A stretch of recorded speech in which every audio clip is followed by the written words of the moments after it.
ভঙ্গের কারণ 7টি। পায়খানা বা পেশাবের রাস্তা দিয়া কোনো কিছু বাইর হওয়া, মুখ ভরিয়া বমি হওয়া, মুখ ভরিয়া বমি হওয়া, শরীরের কোনো জায়গা হইতে রক্ত পুছ পানি বাইর হইয়া গড়াইয়া পড়া, তোর সঙ্গে রক্তের ভাগ সমান বা বেশি হওয়া,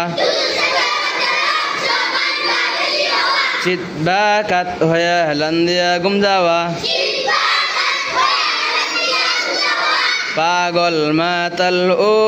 অচেতন হইলে, নামাজে উচ্চস্বরে হাসিলে,